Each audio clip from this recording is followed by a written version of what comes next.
a devotee and studying Prabhupada's books for many years is it really doesn't matter if you're a female body or male body. We're in Kali Yuga, it's a disadvantage. So, you don't know, because sometimes devotees argue about these things. Oh, men are more intelligent, women are more intelligent. If you read Prabhupada's books, he says both. He says in Bhagavatam, Prabhupada says, the male form of life is meant for self-realization. Prabhupada says that. The male form is meant for self-realization, right? And it is said, sometimes it's said the men, well, it says the women are less intelligent. Those statements are there. Prabhupada says, first chapter of Bhagavad Gita, women are less intelligent. He says that, right? So it's, both things are there, right? I don't think it makes too much difference, all these statements, because I think everyone's at a disadvantage. I've seen female devotees who are doing very well, and I've seen male devotees who are doing very well. I've seen female devotees who are struggling and male devotees who are struggling. So I don't think it makes a big difference. It's Kali Yuga. Let's all just go back to Godhead. You don't have to worry about all these things. Right? We don't need to argue with each other. Who is more intelligent, the men or the women? It doesn't really matter.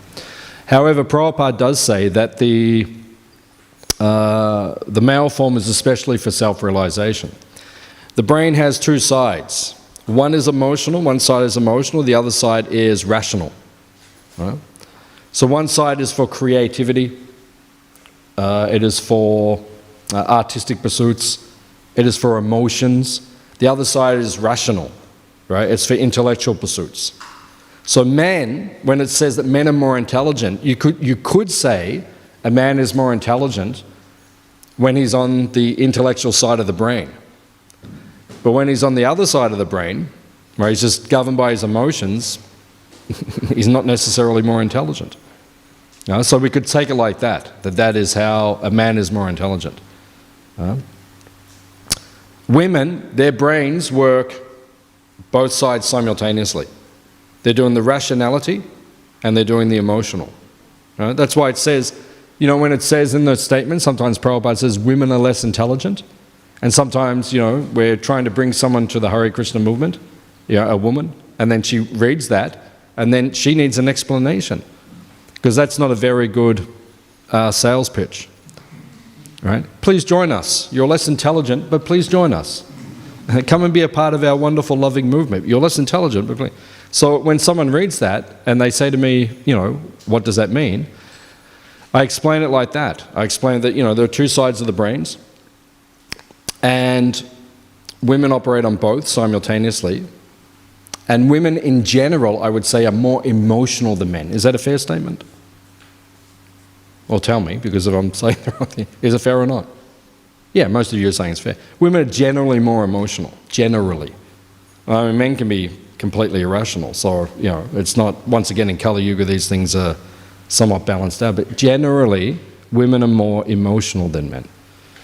So, when it says a woman is less intelligent, the way I explain it is, it just that means that sometimes she can get more emotional about things, and her emotions can govern her decisions, right? And then she may do something very irrational sometimes, Has any of your wives ever done anything completely irrational sometimes to you that you can't understand? No? Never happened? That's good. You are blessed.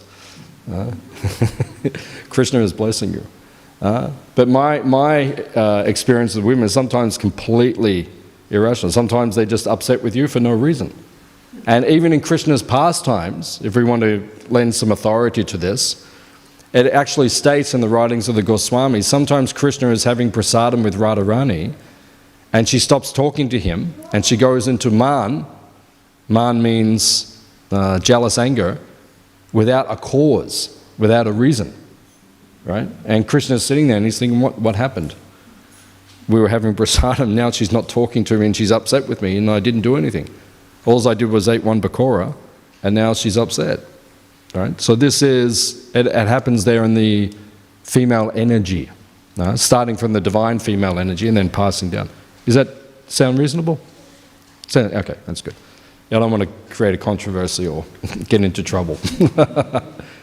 That's why I'm trying to say it's balanced, but I'm checking. It does sound reasonable. So that's the way I explain it to people. Women are not less intelligent, I just say they're more emotional. Most of them, but men are completely irrational sometimes. So we can't what I try to teach devotees is don't get too caught up in these things. These things are not so important. They're not the main thing that we should focus on in Krishna consciousness, the male-female issues, right? Let's just try to understand that we're Krishna's servants and try to go back to Him. That's what we should focus on more. Because in Kali Yuga, everyone is disadvantaged. So Prabhupada says in Bhagavatam, he says, the male form is especially meant for self-realization. But then, Prabhupada also says, the kids are going to have to calm down a little bit, they're just getting a little bit too. But the female form, Prabhupada says in Krishna book, Prabhupada says that females are naturally more devotional. Naturally. Prabhupada explains that. Right? Women just have a natural type of bhakti. Right? It just flows very natural. Sometimes men over-intellectualize things. You know, sometimes the men stand in front of the deities, right? And, you know, we're chanting Govindam, Adipurusham, Tamaham Bhajami, Govind. And sometimes the men, they're thinking, is this really God? Is this statue really God? Does God actually go into a form? Is this just in my mind? Am I chanting the holy name? Am I actually experiencing something? Is this real? Or is it just my mind? Any of the men ever thought like that? Yeah, one or two said they did. So sometimes it happens. Men over-intellectualize things, whereas women, they're just natural bhakti. It just flows. So Prabhupada says in Krishna book, right, the females, it is more natural. Bhakti is more spontaneous. So that's an advantage. So in Prabhupada's books, he says both things. Sometimes he says the male form is meant for self-realization. Sometimes he says the female form naturally has more bhakti, which is a great advantage. If you go to places like Jaipur and you go to Radha Govinda temple, one of the most famous temples, you know, when we have darshan, if you go to Radha Govinda ji and you take darshan, who's at the front of the temple in front of the deities? Is it no one's been? Huh? Yeah, of course the pujari is at the front. I'm saying after the pujari. Right? Who's there? Madhajis. The men can't get near the altar. Because the women's bhakti is so strong, they just flow. Right? And sometimes the men, you know, they try to get through and then women just, like this, you know. They're just fixed like that. Even it says in the first canto that when the Yudhishthira and his tribe, when they went to the Jamuna to perform some ritual, all the women went first. It's mentioned in the Bhagavatam. So we should understand, sometimes in ISKCON in the past, we've had this mood that, the men have to go at the front and the women at the back, like that. But actually, if you read the Bhagavatam, it's the opposite. And if you go to Radha Govinda temple in Jaipur, it's the opposite. All right? And you'll see in many places it's like that. So the point is, in Kali Yuga, I don't worry about these things so much. You know, I don't think it's an advantage, one way or the other, to be in the male form or the female form. Right? Because you see some Madhajis, they're making so much advancement. They have so much bhakti for Krishna. That's what we look for. Who has the bhakti? We want their association. And sometimes you see the men. The men have so much bhakti. So we want to associate with whoever has bhakti, right? Male or female forms. Like, you know, in my life, I have very close relationships with some of my god sisters, right? Some of my god sisters, very close relationships, you know, because they have so much devotion for my guru, right? So, you know, we have such close relationship, like brother and sister. It is like that, right? So I appreciate their bhakti. So, as the Bhagavatam is teaching us, we should not get too much caught up in the material things. That is not overly important. So this is ideal grihastha life. And when you do the vivaha yajna, it means you're carrying a great burden. But you have to carry it very carefully. That is marriage. Marriage means for the men and for the women. Grihastha life, it's a great responsibility that you have to carry very carefully. Jayapataka Swami always says this, right? He always says that Grihastha life is a great responsibility. Technically, it's the most important ashram. Technically, it's the most important ashram. There's one story that 3 rishis, 3 sages, they were arguing. Which is more important? And they were having arguments.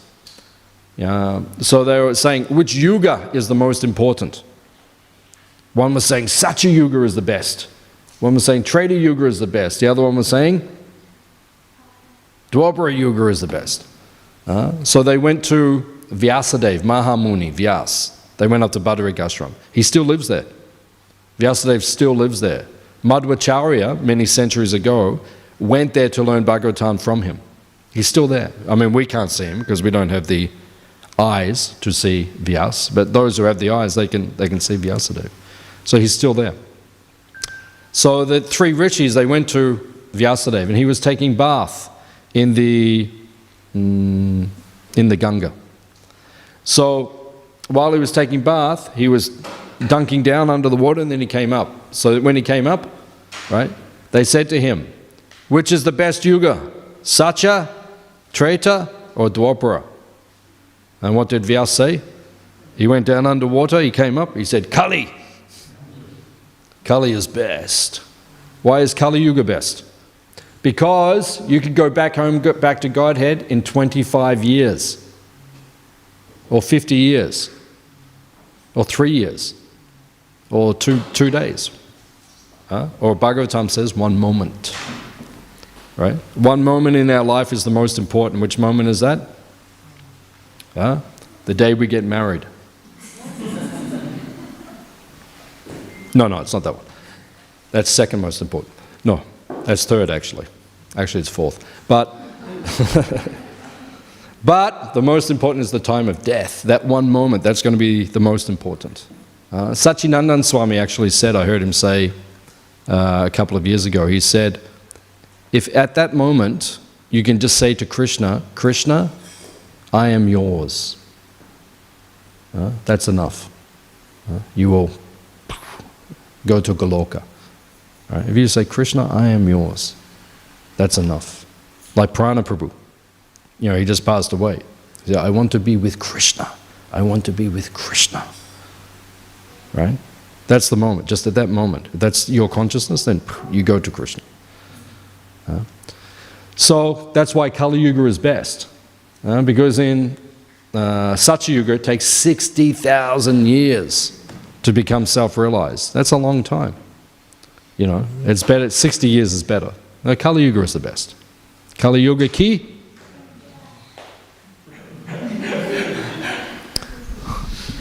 Is anyone listening? Or?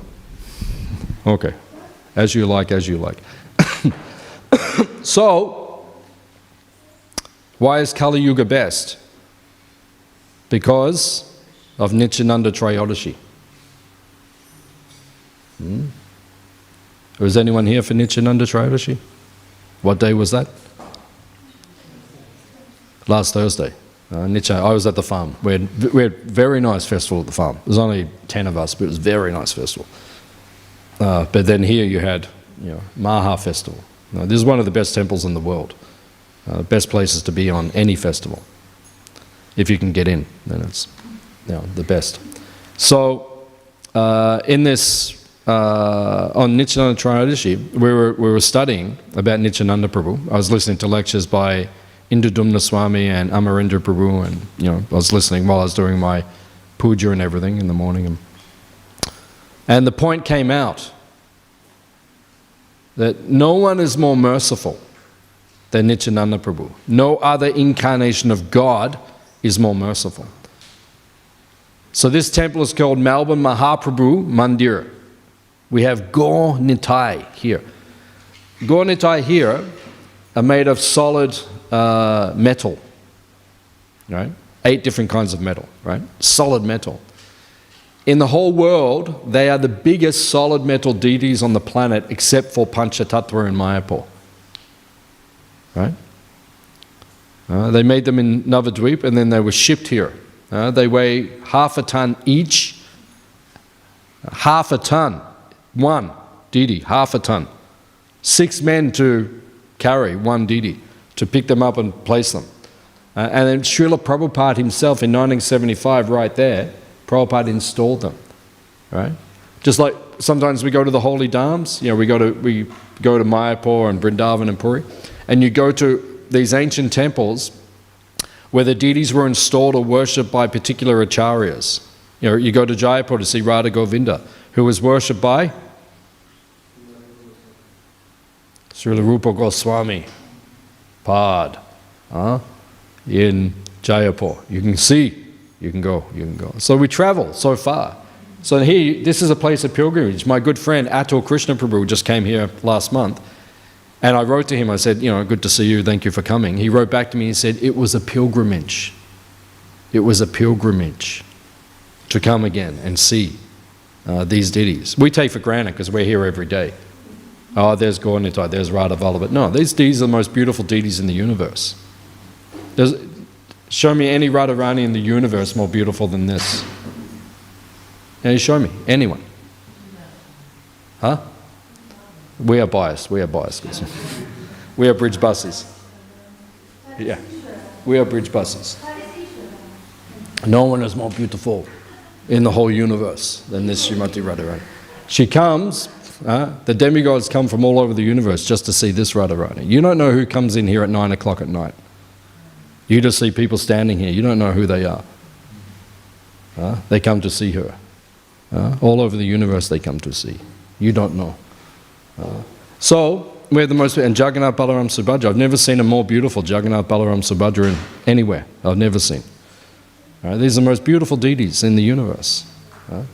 So, why are we fortunate in Kali Yuga? Because Nityananda Prabhu and Chaitanya Mahaprabhu have come to save us.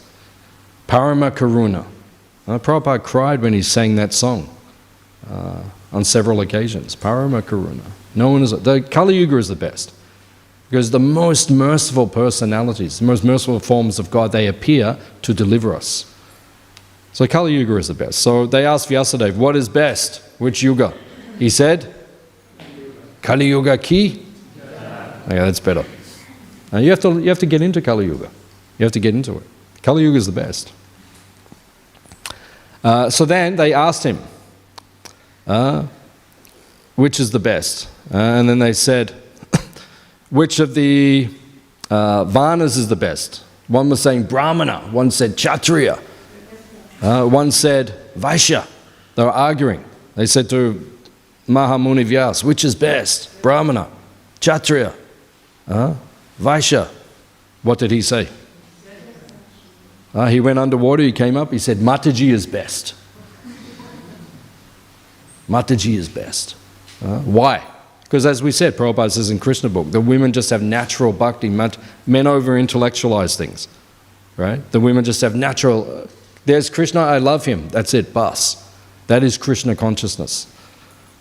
So, he said, so to be a woman in Kali Yuga, that's the most fortunate situation. Taking shelter of Gaura-Nitai, that's the most fortunate. Or to be a man who has simplicity of heart and simply loves Krishna because he is beautiful, that is the most fortunate position in Kali Yuga.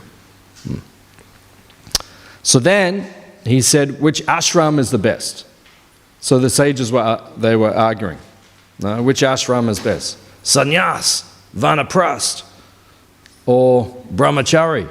So he went down, came up, what did he say? Grihastha is best.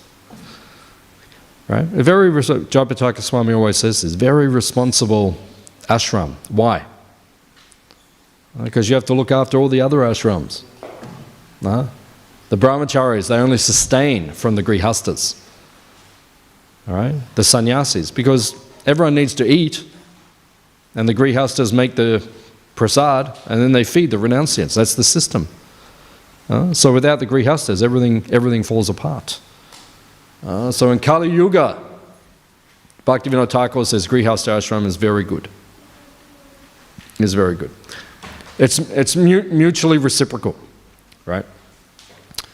We look after the sannyasis and the brahmacharis because we want their blessings, because they will come and they will give us spiritual knowledge, spiritual understanding. That's the responsibility of the renounced ashram. You have to keep everyone else on track. So it says here in the purport, Prabhupada says in the verse, in this particular verse says, the grihastas, they have to feed the brahmanas. Those who are giving us knowledge, whether you're a grihasta brahmana or brahmacharya brahmana or sannyasis, they're naturally brahmanas. We have to look after them and feed them because they will guide us.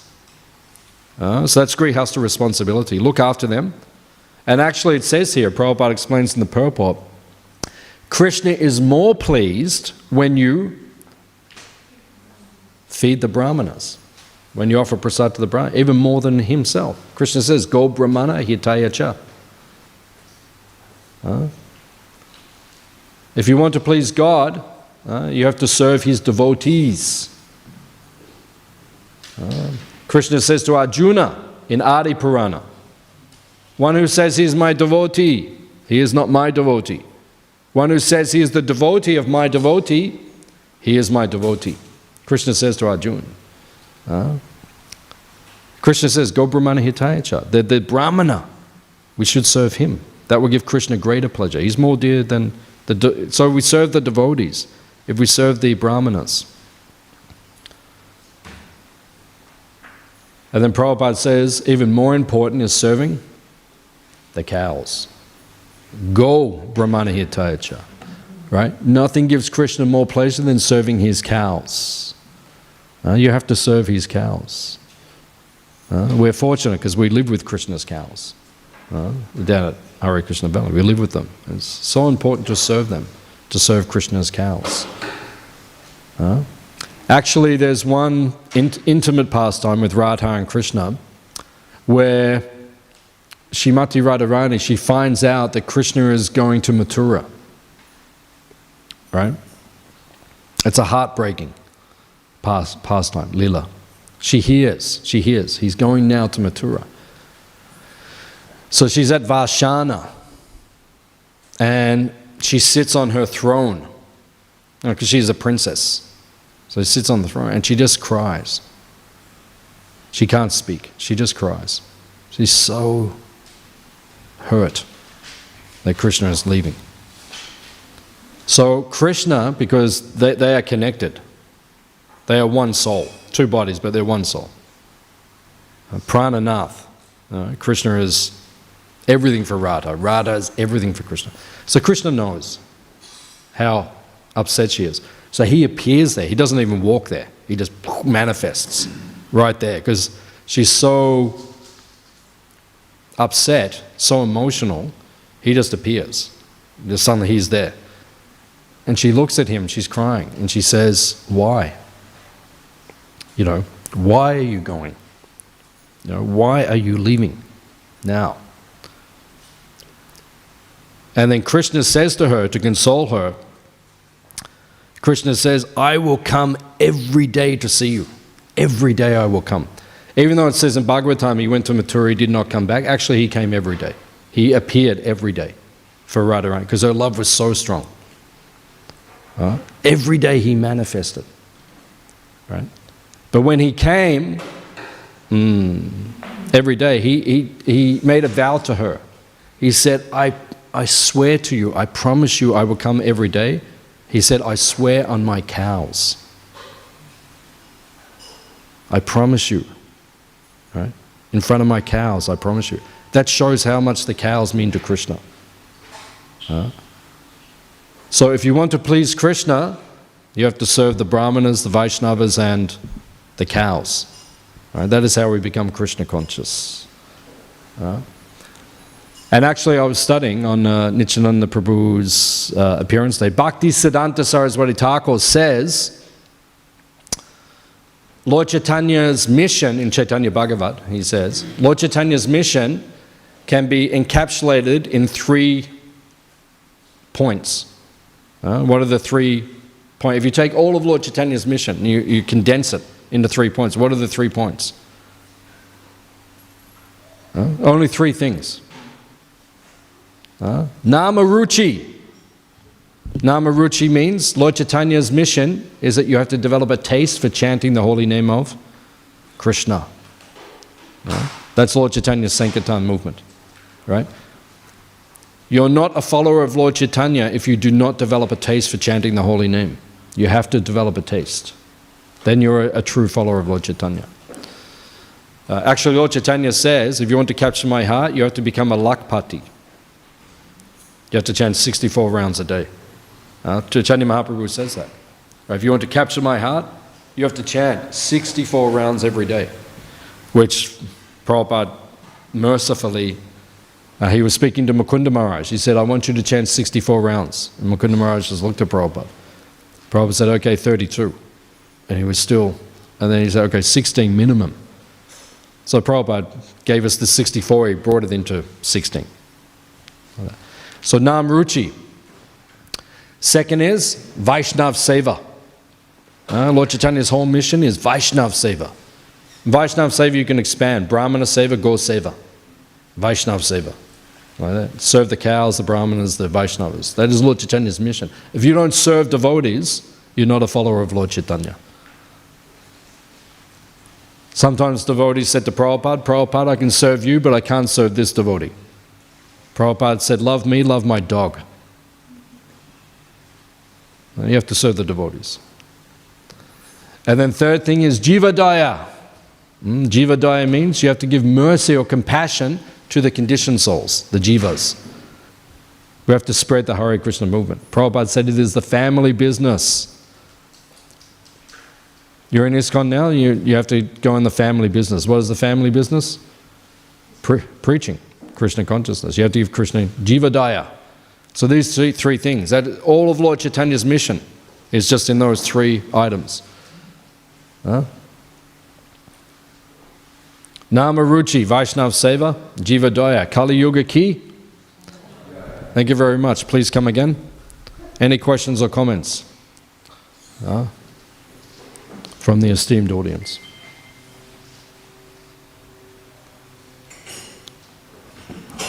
Does anyone in Kali Yuga have a question? Mataji.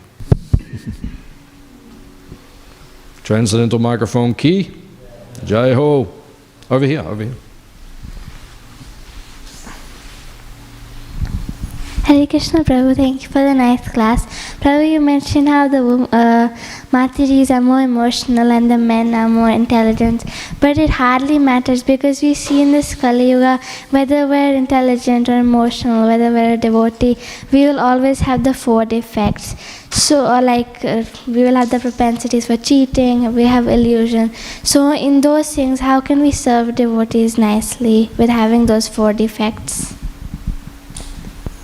How can you serve the devotees nicely if they have 4 defects? Is that the question? We have 4 defects. If we have 4 defects. Like cheating propensities and... Do you cheat? Being in illusion. Huh?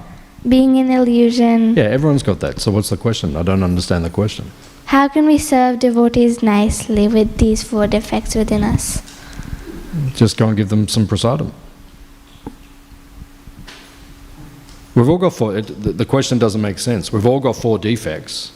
It doesn't stop you from serving devotees. Like, hands up if you have 4 defects. Right? All of us have got it. So that's everyone. Everyone's got 4 defects. But that doesn't stop you from serving devotees. You serve devotees. You can serve devotees right now. When everyone leaves, go and pick up all the mats and put them, that's serving devotees. You can't say, oh, I make mistakes, maybe I'll put the mats in the wrong place or something. Just go and do it. What's your problem? Just serve the devotees. Okay? Okay. Any other question?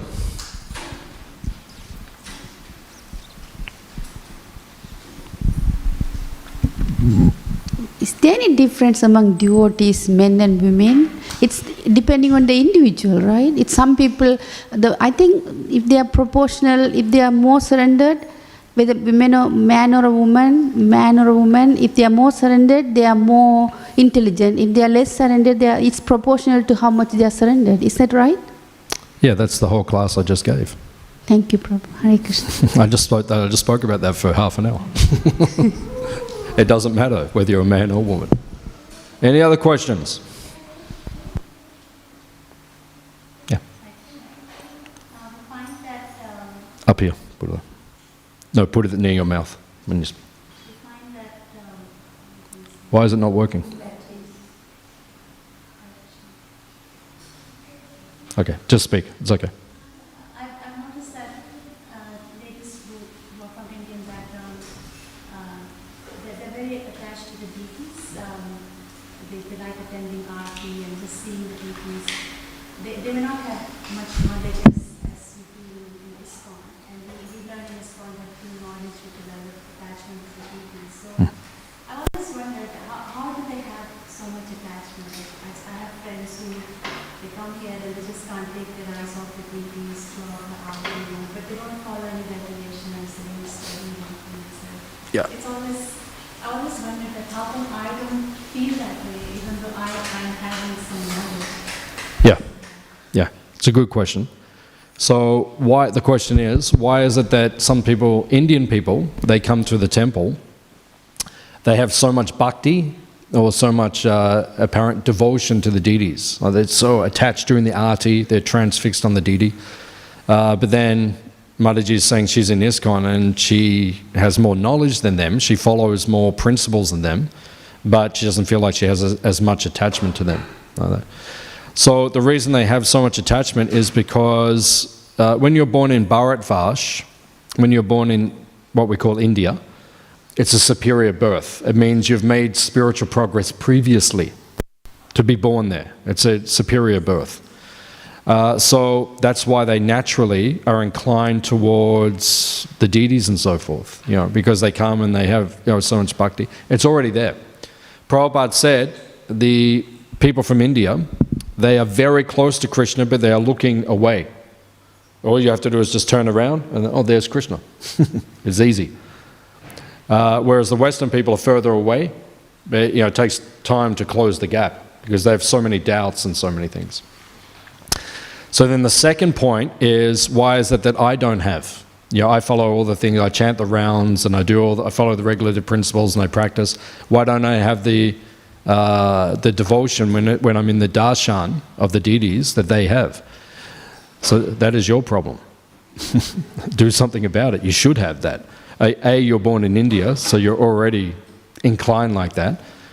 And it means, actually, it was nice when I was studying for Nityananda Prabhu's appearance day, one thing that became very apparent is the reason that we are not advancing in Krishna consciousness properly. The second verse of Shikshastaka, Dodaivam Idrisham, unfortunate. I am so unfortunate, I do not have taste for your holy name. That second verse of Shikshastaka, Lord Chaitanya says. Dodaivam means aparad, offenses, right? If we don't have a taste for chanting and for bhakti, it means we're committing offenses. So that you should have that taste. A, because you're born in a superior birth. B, now you're initiated in ISKCON, you're a devotee in ISKCON, you should have it. So if you're feeling that I don't have it, you need to work on that. So Jagatarini Mataji said to us a few years ago, she said, when you come before the deities, spend a long time with them. Right? So just come and sit with them. I think after class sometimes you chant your japa with them, right? Yeah, so do that. But really meditate and pray to them. Pray to Krishna. Gurujan Prabhu was saying this to us in the retreat that I did with him a few months ago. He said, whatever's going on, take it to Krishna. Because he's our best friend, Suridam Sava Bhutana. So go to him and just give it to him. Pray when you chant your japa today in front. Say, I don't have that attraction to you. Can you help me with that? Please help me. And if you just meditate with him, have the reciprocation, it will come. You can have it by tomorrow. Completely revived. Otherwise we give your money back. Otherwise we have to take some tax. Some gulab jamans or something. So, TK? Is it okay? Okay. Any other question?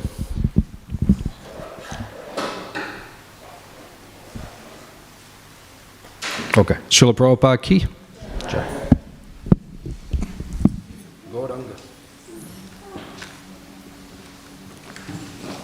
Hari Hari.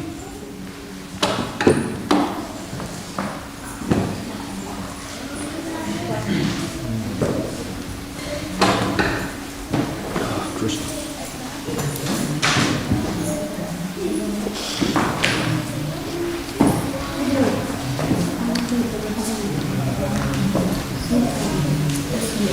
So?